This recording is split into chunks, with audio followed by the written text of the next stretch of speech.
બનાસકાંઠાની મલારા ગ્રામ પંચાયતના 2 મહિલા સભ્યો અને તેના પતિઓ ₹2 લાખની લાંચ લેતા ઝડપાયા છે. તેમણે ગ્રામ પંચાયતમાં અવિશ્વસનીય દરખાસ્તમાં સરપંચ તરફે મત આપવા લાંચ માંગી હતી.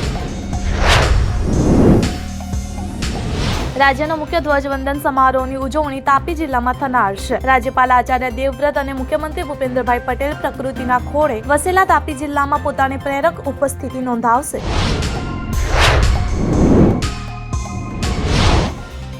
ગુજરાત રાજ્ય સરકારના સીધા માર્ગદર્શન અને દેખરેખ હેઠળ જામનગર નજીકના બેડીના દરિયા વિસ્તારમાં આવેલા પિરોટન ટાપુ પર ગેરકાયદે દબાણો દૂર કરવામાં આવ્યા હતા.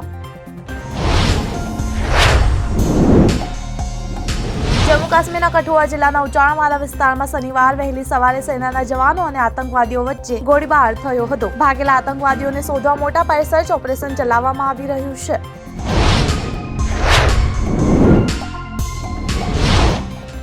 ગણતંત્ર દિવસ 2025ના અવસર પર પોલીસ, ફાયર, હોમગાર્ડ અને નાગરિક સુરક્ષા અને સુધારા સેવાઓને 942 કર્મચારીઓને વીરતા સેવા પદકથી સન્માનિત કરવામાં આવશે.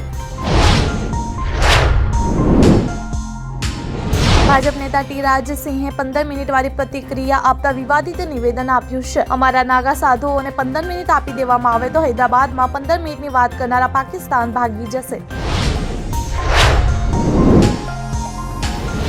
રાજસ્થાનના અજમેરથી એક મોટા સમાચાર સામે આવ્યા. હિન્દુ સેનાના રાષ્ટ્રીય અધ્યક્ષ વિષ્ણુ ગુપ્તાએ દાવો કર્યો છે કે આજે સવારે અજમેરથી દિલ્હી જતા સમયે ગેગલ પુલિયા પાસે તેમના પર જીવલેણ હુમલો કરવામાં આવ્યો.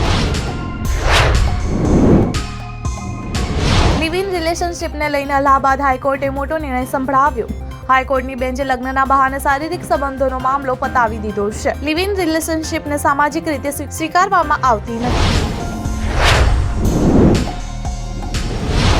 મુંબઈ હુમલાના દોષિત તહવ્વુર રાણાને ભારત લાવવામાં આવશે. અમેરિકન સુપ્રીમ કોર્ટે તેના પ્રત્યર્પણની મંજૂરી આપી દીધી છે. અમેરિકી કોર્ટમાં ભારતની આ મોટી જીત છે.